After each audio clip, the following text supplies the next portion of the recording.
The thunder cracked like a rifle shot across the storm-darkened sky, and two small figures pressed against each other on the rain-soaked road, their bare feet slipping in the churning mud.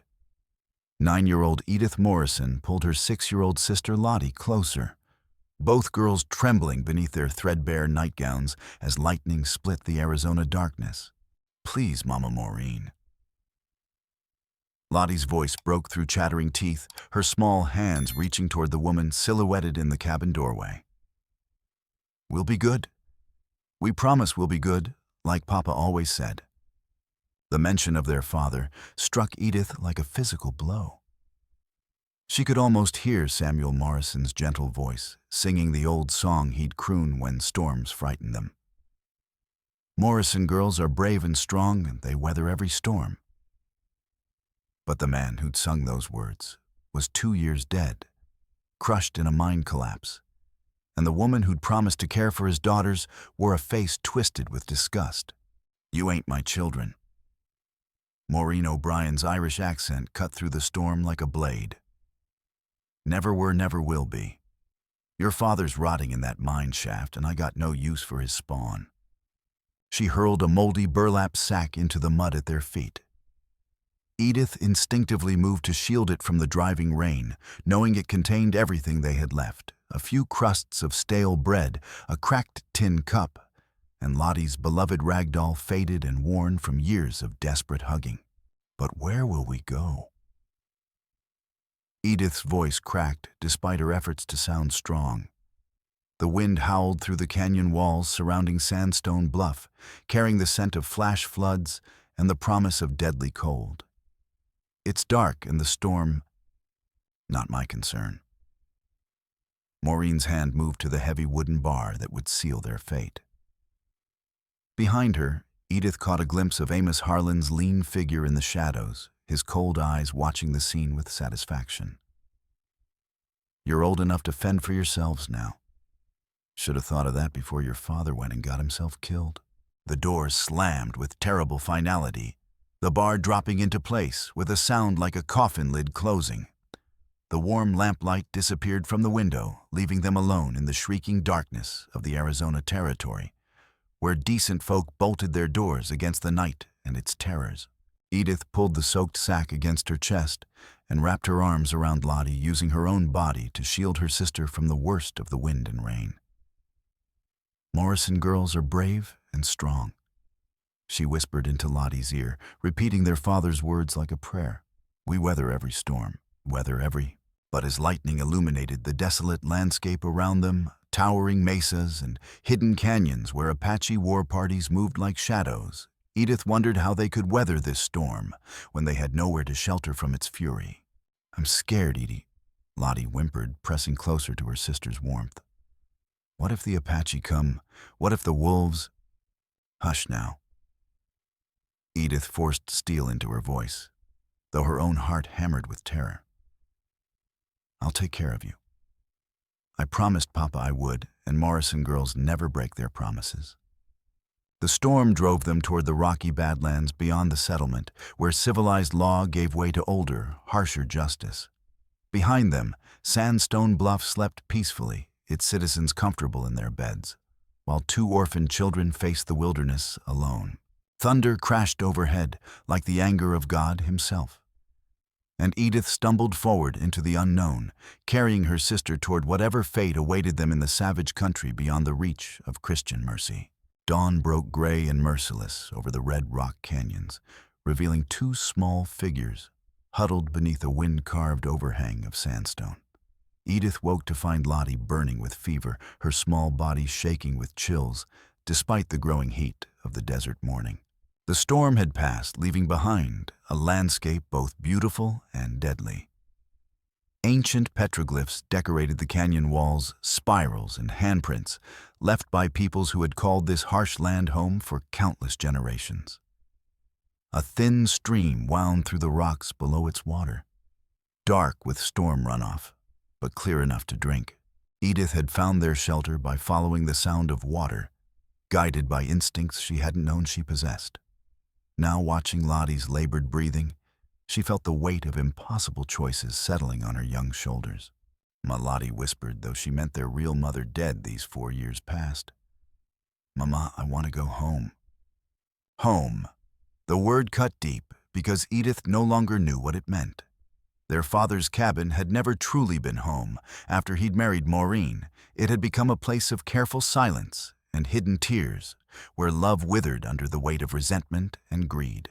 Samuel Morrison had been a good man trapped by desperate circumstances. A silver miner trying to raise 2 daughters alone, he'd married Maureen after a whirlwind courtship that lasted barely a month. She'd seemed like salvation then, a young Irish widow with gentle hands and a musical voice claiming to want nothing more than a family to love. The deception had been masterful in its simplicity. Maureen had sung them lullabies, and braided their hair had held them when they cried for their lost mother. But after Samuel's death in the mine collapse, her mask had begun to slip. The change had come, gradually touches that grew rougher voices, that carried new edges of impatience. Then Amos Harlan had arrived, like a black wind filling Maureen's head, with talk of debts and obligations, of the burden that 2 growing girls represented. Them children are dead weight. Edith had heard him say one night, his voice carrying through the cabin's thin walls, holding you back from the life you deserve. And that mining claim of Morrison's worth more than most folks see in a lifetime, tied up in legal knots until those girls come of age. Now, sitting by the muddy stream with her dying sister Edith, understood the full scope of their betrayal. It wasn't just cruelty that had driven Maureen to cast them out. It was calculated greed. Dead children asked no questions about missing inheritances. I need to get you to clean water, she whispered to Lottie, gathering the girl in her arms. Hold on, baby. Papa always said Morrison girls are survivors. She climbed down from their rocky shelter, her bare feet finding purchase on the loose stones. The stream below looked inviting, but desert water could be treacherous, alkali poison disguised as salvation. Still, it was their only chance. The water was muddy but cool, and Lottie's fever broke slightly when Edith bathed her face and neck. They shared the last of their stale bread, soaking it in stream water until it was soft enough to swallow. Are we going to die out here? Lottie asked, her voice barely above a whisper. The question hung between them like a blade. Edith looked around at the vast emptiness of the canyon country, at the alien landscape that stretched to the horizon without a single sign of human habitation. They had no food, no proper shelter, no knowledge of how to survive in this harsh land. But before she could answer, the shadows around them began to move. 3 Apache warriors emerged from behind the rocks as if they'd materialized from the stone itself. They wore traditional dress, but carried modern rifles, and their faces showed the wariness of men who had learned to trust no one. Edith's breath caught in her throat as every terrible story she'd heard about Apache raiders flooded back. One of them spoke in rapid Apache to his companions, gesturing toward the girls. Another shook his head, his expression clearly reluctant. The third said nothing, but his hand moved to his knife handle. Please, Edith whispered, not sure if they could understand English. My sister is sick. We're not a threat to anyone. The warriors exchanged glances, their voices rising and falling in debate. Then a new voice cut through the discussion, a woman's voice speaking in careful English. Lower your weapons, my brothers. These are children, not enemies. A young Apache woman emerged from the canyon shadows, perhaps 20 years old, with the classical features of her people, and eyes like deep water. Her clothing was traditional, but richly decorated with beadwork and silver, marking her as someone of importance.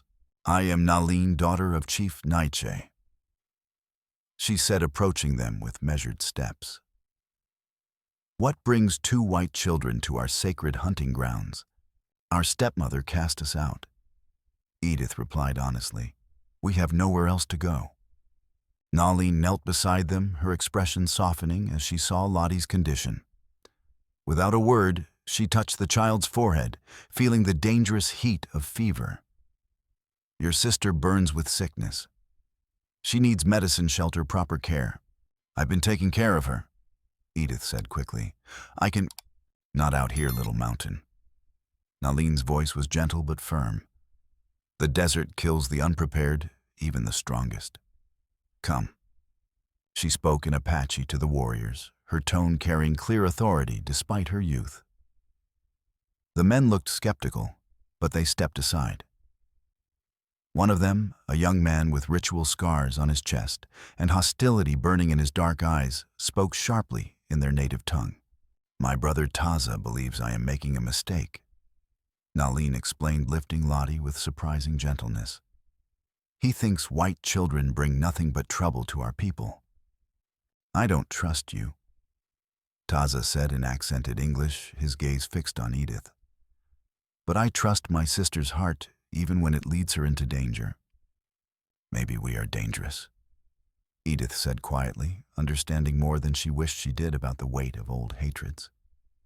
Nahleen looked at her with something like surprise, then respect. "Perhaps. But you are here now, and you need help. That is enough for today." As they began walking deeper into the canyon country, following trails invisible to Edith's untrained eyes, she found herself studying her rescuer. There was something in Nahleen's manner around the sick child that spoke of personal loss. "Why are you helping us?" Edith asked as they climbed a narrow path carved into the canyon wall. Nahleen was quiet for a long time, her moccasined feet finding sure purchase on stones that would have sent Edith tumbling. When she finally spoke, her voice carried an old wound. "I had a sister once," she said softly. "Younger than you, with eyes like morning stars and laughter like water over stones. She was taken during a cavalry raid on our winter camp. The soldiers said they were rescuing her from savages." She paused, adjusting Lottie's weight in her arms. "I never saw her again. Never knew if she lived or died, if she remembered her family, or learned to hate us as her captors surely taught her to do." The words built a bridge between them, fragile but real. Edith felt understanding settle in her chest. This wasn't just about charity or duty. This was about a woman who had lost everything trying to save what little she could. Every child deserves someone to fight for them.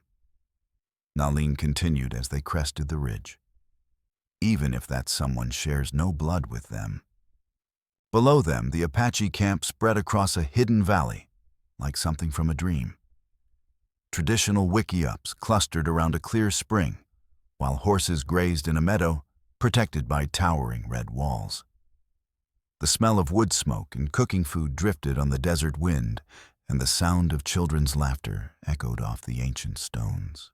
But as they descended into the valley, Edith saw the faces of the people below, curious, wary, and in some cases, openly hostile. Conversations stopped as they passed, and children hid behind their mothers' skirts, while warriors touched their weapons instinctively. "They're afraid of us," she realized. "They have cause to be." Nahleen replied simply. "Your people and mine have shed much blood over the generations. Trust does not come easily to those who have been betrayed too many times." An older man emerged from the largest wickiup, his presence commanding immediate attention.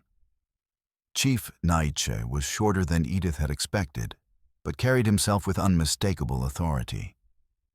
His weathered face, marked by the ritual scars of a war leader, showed no emotion as he approached, flanked by tribal elders.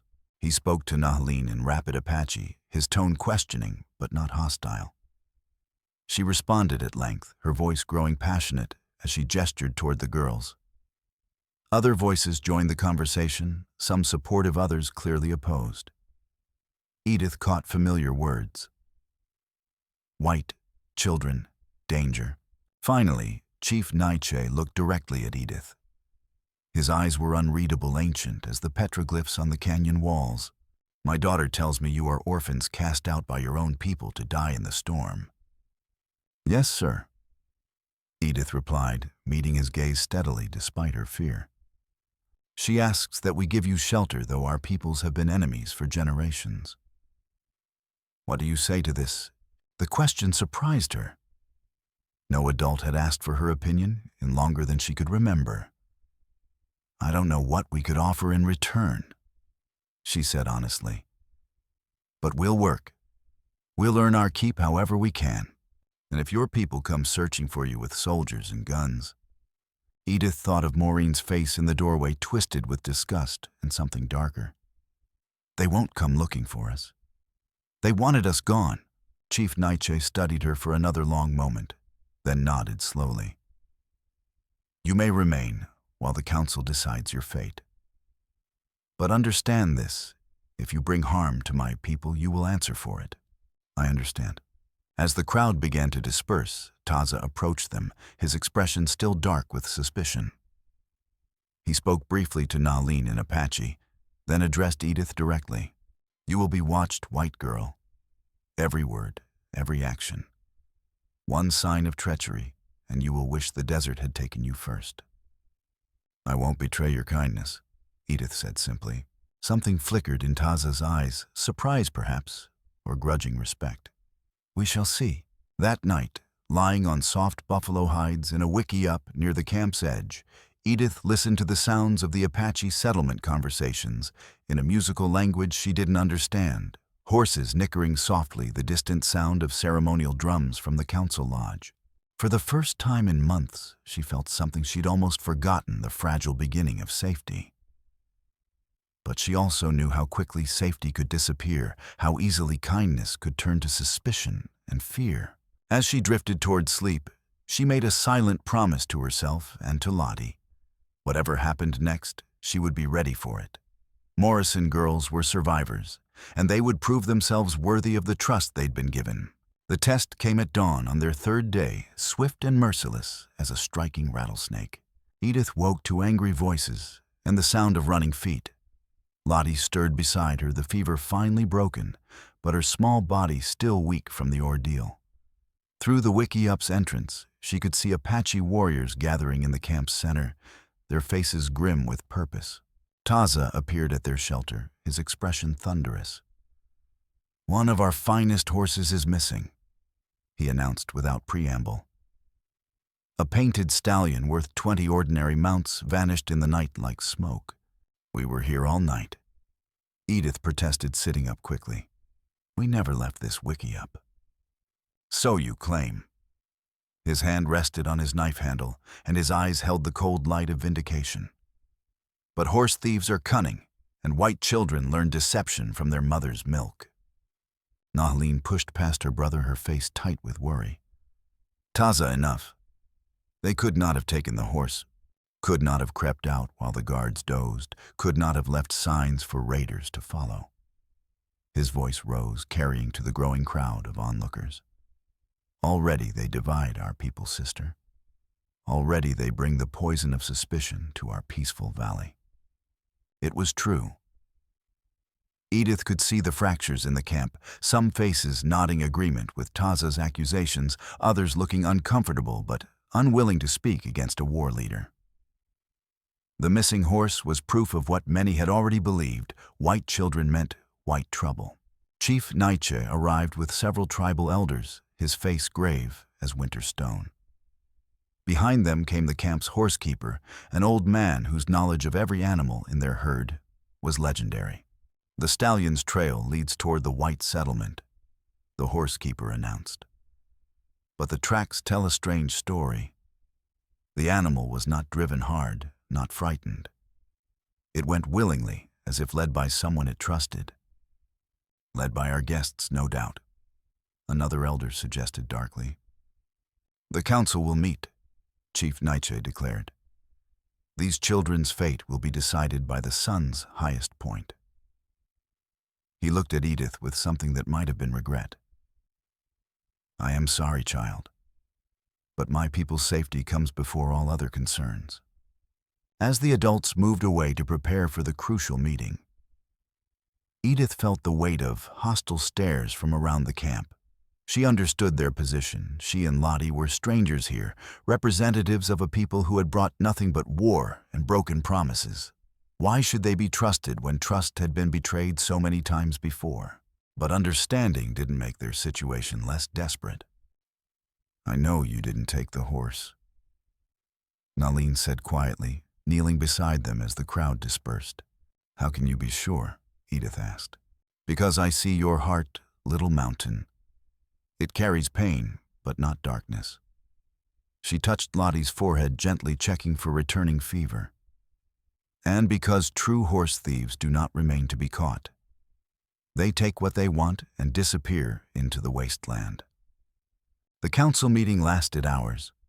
Through the hide walls of their wiki-up, Edith could hear the rise and fall of voices, the passionate speeches and careful deliberations that would determine their future.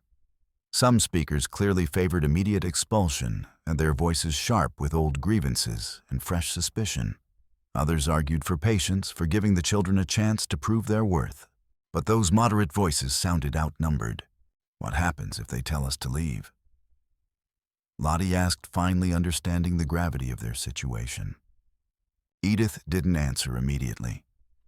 Where could they go? Back to Sandstone Bluff, where they'd face Maureen's wrath again, deeper into the desert, where they'd surely die of thirst or exposure.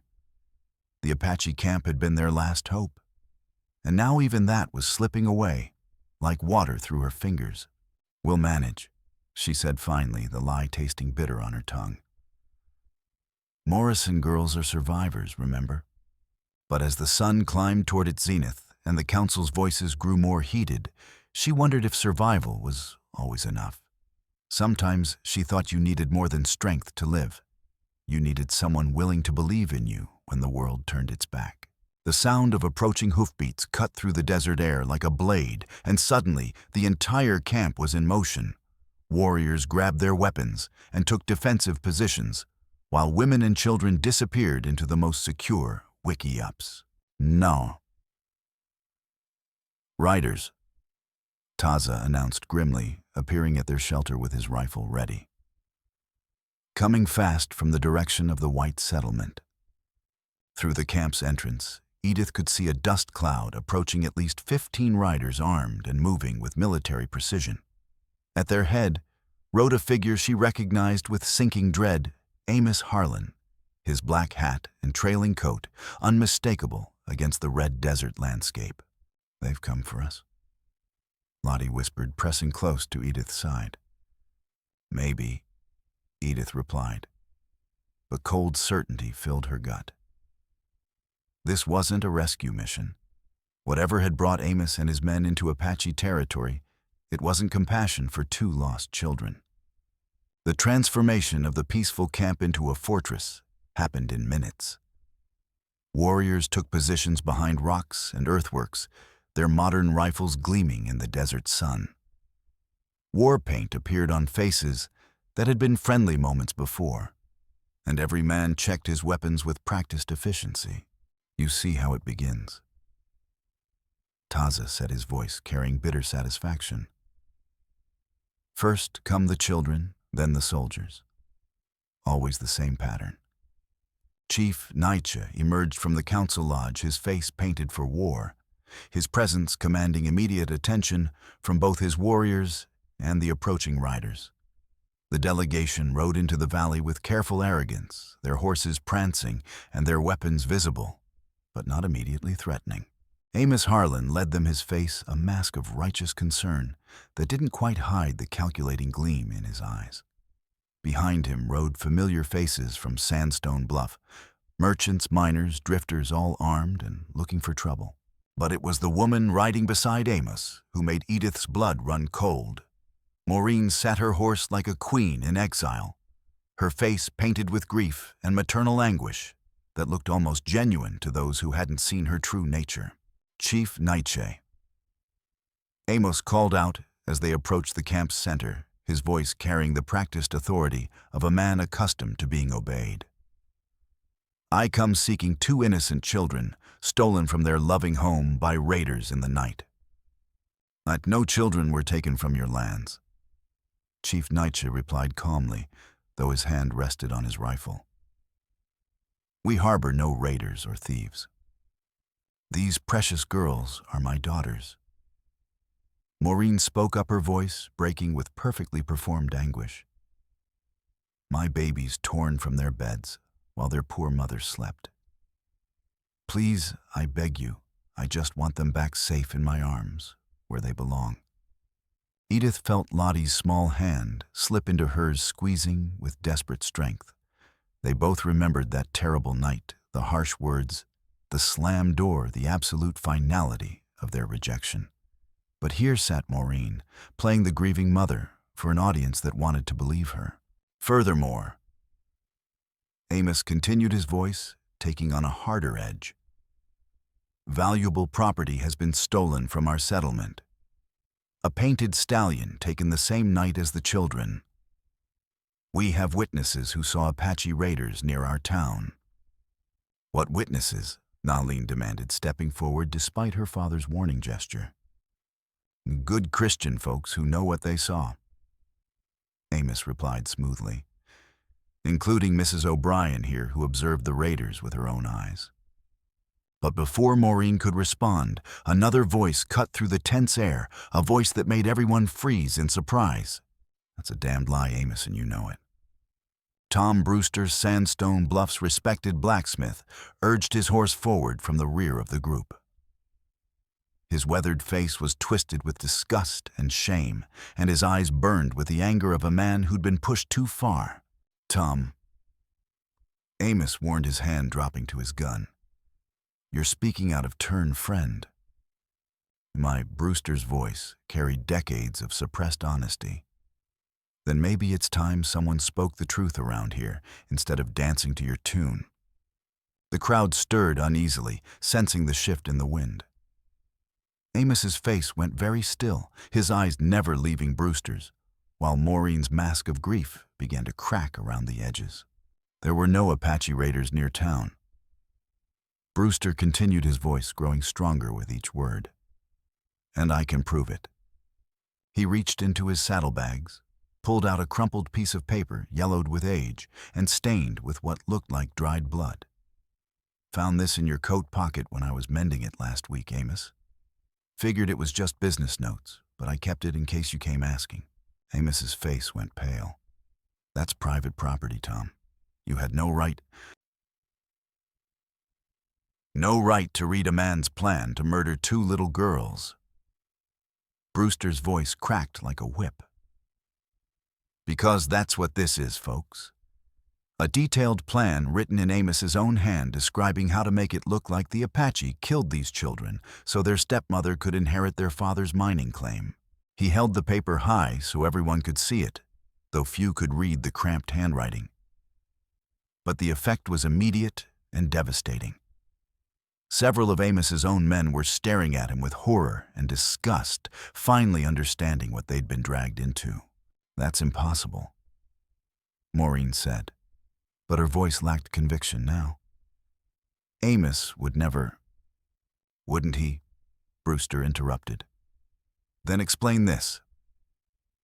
He reached into his other saddlebag and pulled out a piece of blue cloth torn and stained with desert dust. The fabric matched Maureen's dress perfectly, and the embroidered pattern was unmistakable. I found this caught on a branch near where the horse was grazing, he announced. Been carrying it around trying to figure out what it meant. The horse wasn't stolen by Apache raiders, it was led there by someone who wanted to make it look that way. The silence that followed was deafening. In it, Edith could hear her own heartbeat, could see the terrible understanding dawning on faces throughout both groups. The elaborate deception was unraveling like a poorly woven blanket, revealing the ugly truth beneath. You staged it all, Edith said, her young voice carrying clearly in the hushed valley. The missing horse, the grieving mother, act everything. You wanted us dead, but you needed it to look like someone else's fault. Maureen's careful mask finally cracked completely, revealing the desperate woman beneath. You don't understand, she said, her voice breaking. The debt collectors were coming. The mine wasn't producing. Amos said if we could prove the Apache had killed you, if we could show you died as victims of their savagery, then the inheritance would be mine to keep. Clean and legal with no questions asked. But we didn't die, Lottie said, speaking for the first time since the confrontation began. We found people who really care about us. Shut up, Amos snarled, his careful mask finally falling away completely.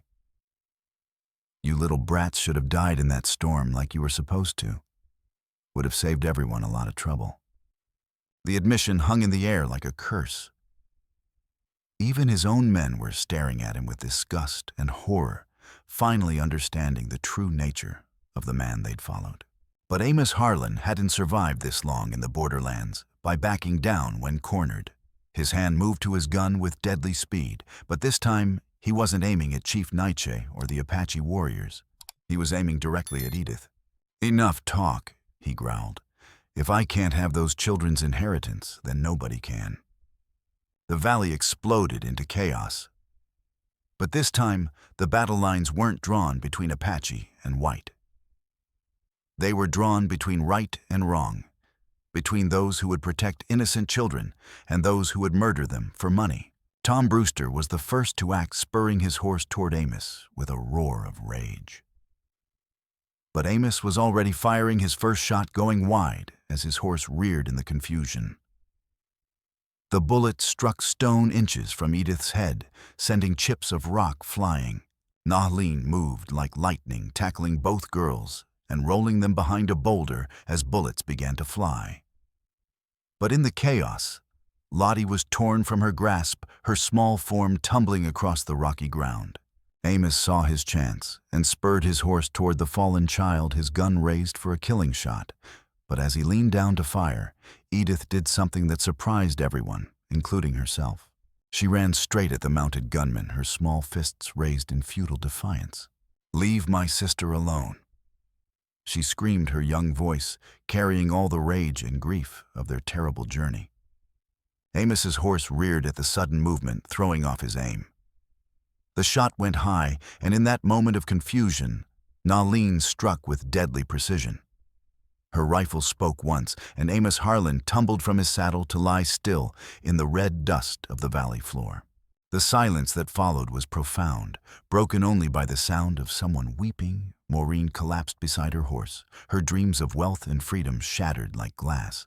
"It's finished," Chief Naiche announced, his voice carrying the weight of final judgment. "Justice has been done." Several of Amos's men had joined the fight on the side of the children, their faces grim with the knowledge of what they'd almost been party to. Others had fled at the first sign of trouble, disappearing into the desert like the cowards they were. But Tom Brewster remained, his face streaked with tears as he knelt beside the two girls. "I'm sorry," he said simply. "I'm so sorry it took me this long to find the courage to do what was right." As the sun began to set over the valley, painting the red rocks in shades of gold and crimson, the two communities began the delicate process of sorting truth from lies, guilt from innocence. It was, Edith realized, the first step toward something that might someday become understanding between their peoples. Not trust that would take years to build, but at least the recognition that good and evil existed on both sides of the cultural divide. The formal adoption ceremony took place 1 week later under a canopy of stars that seemed to bless the ancient ritual. Edith and Lottie stood before the assembled Apache council, their faces painted with sacred symbols and their hearts full of hope, tempered by hard-won wisdom. Chief Naiche spoke words in Apache over their heads, while Nahleen placed her hands on their shoulders, her touch gentle but firm. They were given new names in the native tongue. Edith became Little Mountain for her courage in the face of overwhelming odds, while Lottie became Morning Star for the light she brought to even the darkest moments. But they kept their original names, two bridges between their old world and their new one. "To you are Apache now," Chief Naiche announced to the assembled crowd. "These children are our children, their enemies, our enemies, their blood, our blood. Let any who would harm them face the wrath of our entire nation." Taza approached them after the formal declarations, his face no longer bearing the suspicion he'd carried for so long. When he spoke, his voice held something Edith had never expected to hear from him: respect. "You have proven yourselves worthy of our protection," he said simply. "But worthiness must be maintained through action, not just words." "We understand," Edith replied, meeting his gaze steadily. "We won't disappoint you." "I believe you won't," he said, and for the first time since they'd met, he smiled. As the ceremony concluded and the community began to disperse to their evening activities, Nahleen drew the girls aside. In her hands, she held a small deerskin pouch, decorated with beadwork in the pattern of morning stars. "This was my sister's," she said quietly. "I want you to have it to remember that family is not just about blood, but about choice. About people who choose to love you, even when the world tells them they shouldn't." Edith felt tears prick her eyes as she accepted the gift. But she had something to offer in return, something she'd been saving for the right moment. From her pocket, she pulled a small silver locket tarnished with age, but still beautiful. "This was our mother's," she said, pressing it into Nahleen's hands. "Papa gave it to her when they married. He said it represented the promise to love someone no matter what storms might come." Nahleen's eyes filled with tears as she opened the locket, revealing a tiny daguerreotype of a young woman with kind eyes and a gentle smile. "She's beautiful," Nahleen whispered. "She would have liked you," Lottie said with the simple certainty of childhood. "She would have said you have a good heart." As they walked back toward their new home, Edith felt a deep sense of peace settle over her. They had survived the worst that a harsh world could throw at them, not through strength alone, but through the kindness of strangers who had chosen to see them as family rather than enemies. The desert wind sang through the canyons, carrying the scent of sage and the promise of new beginnings. It was the sound of home, not the place they'd been born, but the place they'd chosen to make their own. 18 months later, the school building stood at the crossroads between Apache lands and the growing settlement of Sandstone Bluff Neutral Ground, where children of all backgrounds could learn together. Built from local sandstone and timber, it was neither Apache nor white in its architecture, but something new entirely. Edith, now 11, and fluent in 3 languages, served as a bridge between the communities. She translated not just words, but concepts, helping Apache children understand the complexities of white law and government, while showing white children the sophisticated ecological knowledge that had allowed the Apache to thrive in the desert for centuries. Lottie, 8 and fearless, made friends with everyone, regardless of their background. She had inherited their father's gift for seeing the best in people, and her laughter was a constant presence in the school's corridors. The experiment wasn't without its challenges. There were cultural misunderstandings, moments of tension, and occasional conflicts that required patient mediation. Some families withdrew their children, deciding that the risks outweighed the benefits. Others joined the community, drawn by the promise of something better than the cycle of violence and mistrust that had defined the region for so long. But slowly, carefully, it was working. On this particular afternoon, as winter painted the desert in subtle shades of brown and gold, the extended family gathered for their weekly meal together. Chief Naiche presided over the table with gentle authority, while Taza, now one of the school's most effective advocates, told stories that made everyone laugh.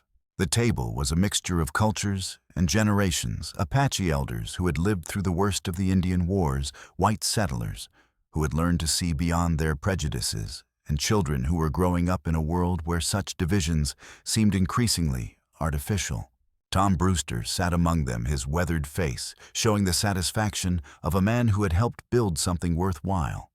He'd become the school's unofficial protector, using his influence in Sandstone Bluff to smooth over conflicts and build support for the radical experiment. "The territorial governor wants to visit next month," he announced between courses. "Says he's heard about our experiment and wants to see if it can be replicated elsewhere." "What do you think?" Chief Naiche asked, his weathered hands steady as he served traditional stew to the children around the table. "I think we're proving something important here," Brewster replied, his voice carrying the conviction of hard-won experience. That different peoples can live together in peace, that children can learn to see past the prejudices of their parents. And if we fail, Taza asked, though his tone suggested he already knew the answer. Then we fail trying to build something better, Nahleen said firmly, her eyes meeting those of her adopted daughters. That's worth more than succeeding at perpetuating old hatreds. As the meal wound down and the various families began to disperse to their evening activities, Edith found herself standing on the school's front steps, looking out over the crossroads where two worlds met. The desert stretched endlessly in all directions, painted silver by the rising moon. Lottie appeared beside her, slipping her small hand into Edith's larger one. "Do you ever think about what would have happened if Nahleen hadn't found us that day?" Edith considered the question seriously. "Sometimes. But then I remember what Papa used to say. Morrison girls don't waste time on what-ifs. They focus on what is and what can be."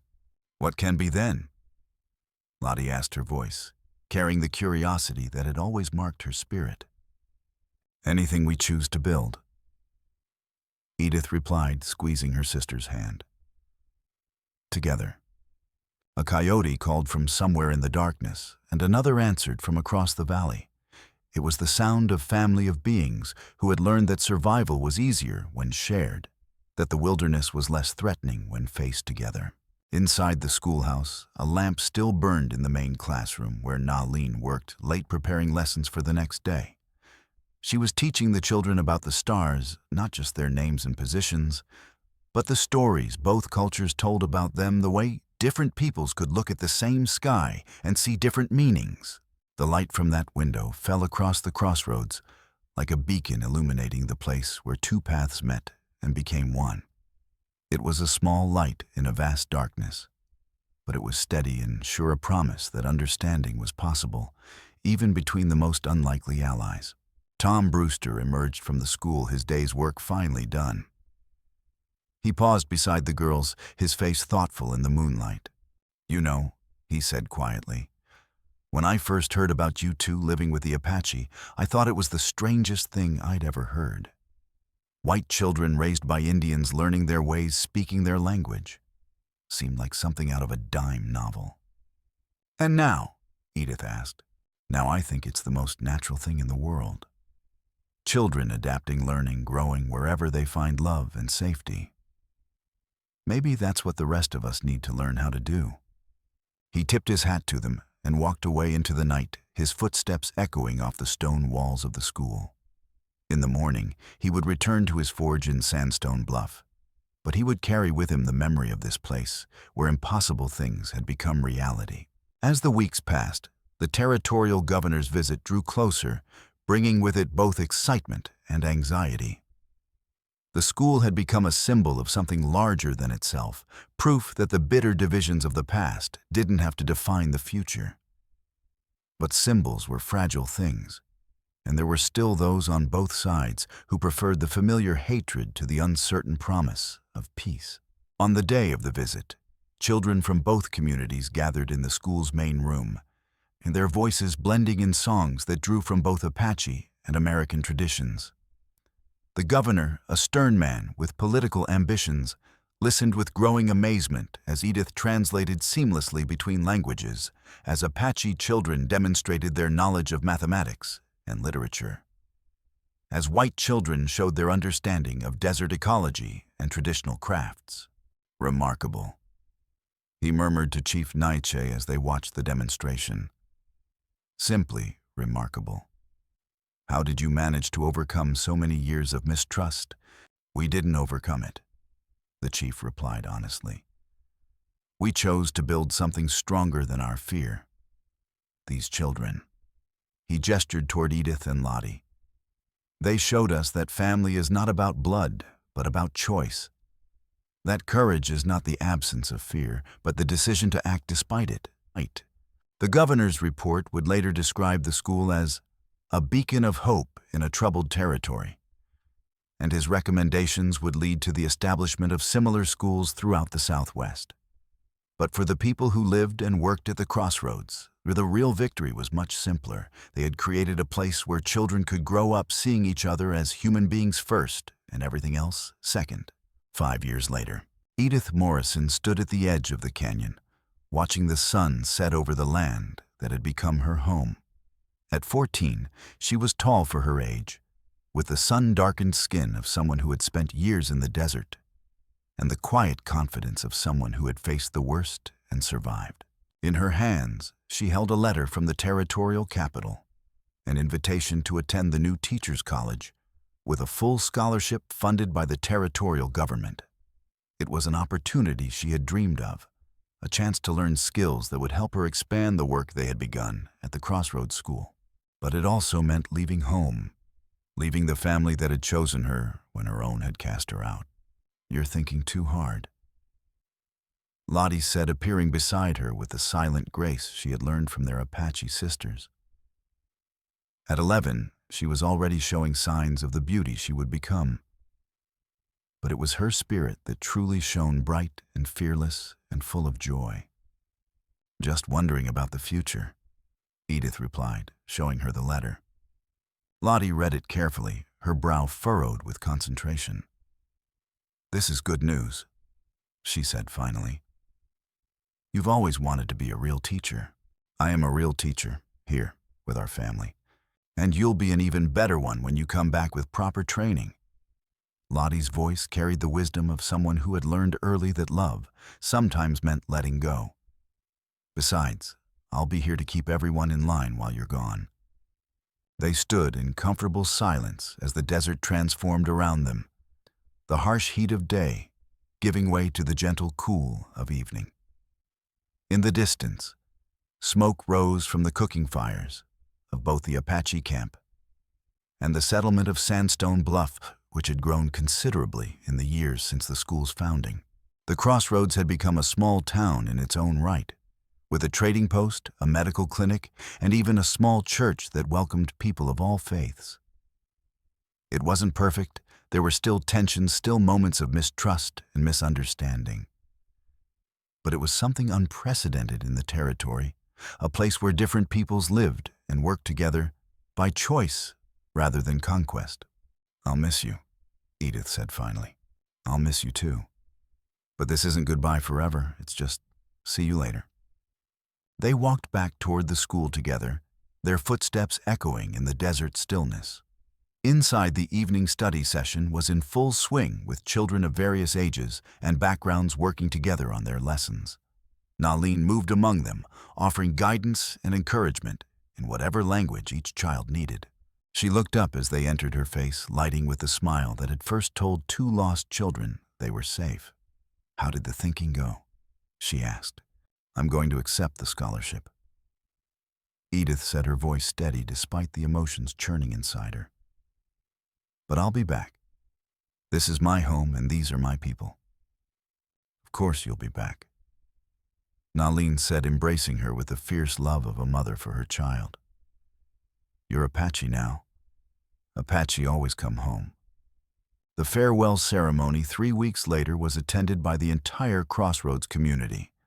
Chief Nietzsche spoke words of blessing over Edith's journey, while Tom Brewster presented her with a beautifully crafted leather satchel for her books. The children from the school gave her a collection of their drawings and letters, promises to write and study hard while she was away. But it was Taza who provided the most meaningful gift. As the ceremony concluded, he approached her with something wrapped in soft deerskin. Inside was a rifle, not the practical weapon of a hunter, but a work of art decorated with silver and turquoise, in traditional Apache patterns. "For protection," he said simply, "but also for remembrance. You are traveling far from home, but you carry our love with you." "I don't know what to say," Edith whispered, tears streaming down her face. "Say you'll come back to us," he replied. "Say you'll use what you learned to make our dream even stronger." "I promise." The stagecoach that carried her away from the Crossroads was filled with other young people heading to the territorial capital for various reasons, some to seek their fortunes, others to escape the limitations of frontier life. But as the familiar landscape rolled past the windows, Edith felt no desire to escape. She was leaving to grow stronger, to learn skills that would serve the community that had given her everything. The letters that followed her to the capital were filled with news from home. Lottie was thriving in her role as assistant teacher, her natural gift for languages, making her invaluable in the classroom. The school had received funding for expansion with plans to add dormitories for students from distant communities. Most importantly, several other territories had sent delegations to study their methods, hoping to replicate their success elsewhere. The experiment that had begun with 2 lost children and a compassionate woman's decision to help them had grown into something larger than anyone had imagined. 2 years later, Edith returned to the crossroads on a blazing summer day, her teacher's certificate in her satchel and her heart full of new ideas. The community that greeted her had changed in subtle but important ways.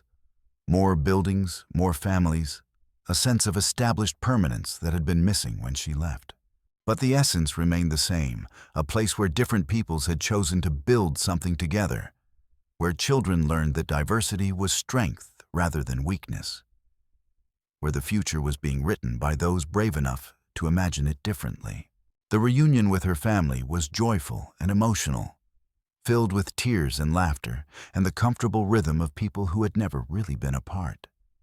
Lottie had grown tall and confident in her absence, while Nahleen showed the subtle signs of someone who had worried about a traveling child but was too proud to admit it. "Welcome home, teacher," Chief Nietzsche said formally, then broke into a grin. "Now, what new ideas have you brought to complicate our peaceful lives?" The innovations Edith introduced were practical rather than revolutionary better methods for teaching reading new approaches to mathematics, ways to incorporate both Apache and American history into a single coherent narrative. But the most important change was less tangible, the confidence that came from formal recognition of their work's value. The territorial government had officially designated the Crossroads School as a model institution, with funding to train teachers for similar schools throughout the Southwest. Edith found herself not just teaching children, but training adults who would carry their methods to other communities. It was challenging work, but deeply satisfying. Each new teacher who left the Crossroads carried with them not just techniques and curricula, but the fundamental understanding that had made their success possible. That education was about building bridges between different worlds, not choosing sides in ancient conflicts. On a crisp autumn evening, as the first snow dusted the canyon walls, the extended family gathered for their traditional weekly meal. The table had grown over the years to accommodate new members, teachers, and their families' traders who had settled permanently, even a few former soldiers who had found in the Crossroads a place to heal from the wounds of war. Tom Brewster, now graying but still vital, raised his cup in a toast. "To the Morrison girls," he said, his voice carrying the weight of years and memory, "who showed us that courage isn't the absence of fear, but the willingness to act despite it. To family," Nahleen added, her eyes meeting those of her adopted daughters. "Not the family we're born into, but the family we choose to build. To the future." Chief Nietzsche concluded, his weathered hands steady as he gestured toward the children gathered around the table. "Which belongs to those brave enough to imagine it differently."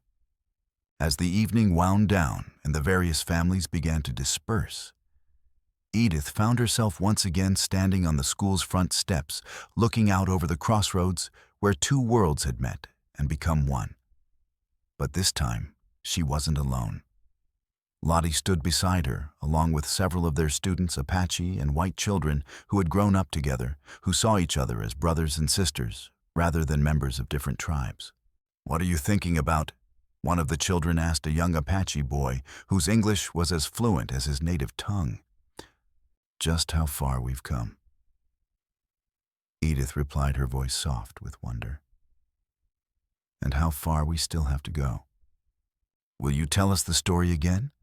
asked a white girl whose parents had been among the first to enroll her in the school. "About the storm and the wickiup and the painted horse." Edith smiled, settling on the steps with the children gathered around her. It had become a tradition, this telling of their story, a way of reminding each new generation how their community had begun. "It started with a storm," She began her voice carrying the rhythm of the traditional storytellers she had learned from. A terrible storm that drove two little girls into the wilderness where they thought they would surely die. As she spoke, the children listened with rapt attention, though they had heard the story many times before. It was more than entertainment to them. It was their origin myth, the foundation story of the world they had inherited. When she finished, the children dispersed to their homes, carrying the story with them, like a flame passed from hand to hand. In the years to come, they would tell it to their own children, and those children would tell it to theirs, keeping alive the memory of how fear had been transformed into hope, how strangers had become family, how love had proven stronger than hate. The desert wind sang through the canyons, carrying the scent of sage and the promise of rain. It was the sound of home, not the place where they had been born, but the place they had chosen to make their own. In the distance, a coyote called to its pack, and the answering chorus echoed off the canyon walls. It was the sound of community of beings who had learned that survival was easier when shared, that the wilderness was less threatening when faced together. As Edith and Lottie finally headed inside, they paused at the doorway for one last look at the crossroads that had become their world. The lights of the settlement twinkled like earthbound stars, each one representing a family, a dream, a small victory over the darkness that had once threatened to swallow them whole. "Thank you," Lottie said quietly, though it wasn't clear who she was addressing, her sister, their adopted family, the desert itself, or perhaps the memory of their father who had taught them that Morrison girls were strong enough to weather any storm. "For what?" Edith asked. "For never giving up. For keeping your promise. For showing me that family isn't about where you come from, but about who you choose to stand with when the world gets dark." They went inside together, closing the door on the desert night, but not on the possibilities it represented. Tomorrow would bring new challenges, new opportunities to build bridges between different worlds. But tonight, they were home, surrounded by the family they had chosen and the love they had earned through courage and commitment. The story that had begun with two children cast out into a storm had become something larger, a testament to the power of choice over circumstance of love, over fear of hope, over despair. It was a story that would be told for generations, not because it was perfect, but because it was true. And in the end, that was enough. The lamp in the schoolhouse burned late into the night, a beacon for any other lost souls who might need shelter from the storm. The work continued, one child at a time, one family at a time, one choice at a time. The desert stretched endlessly under the star-scattered sky, vast and beautiful and full of possibilities. And in the small community at the crossroads, the lights of home burned steady and sure, a promise that love could indeed conquer all. Not through grand gestures or dramatic victories, but through the quiet, persistent choice to see the humanity in others. Even when they looked different, spoke different languages, or came from different worlds. This was the lesson that would endure long after its teachers had returned to dust, that family was always a choice, that home was always a creation, and that hope was always worth the risk of disappointment. The thunder had passed, but its children remained stronger for having weathered the storm wiser, for having learned that love was the only shelter that truly mattered, and ready to offer that same shelter to any other lost souls who might need it. In the end, that was the greatest victory of all.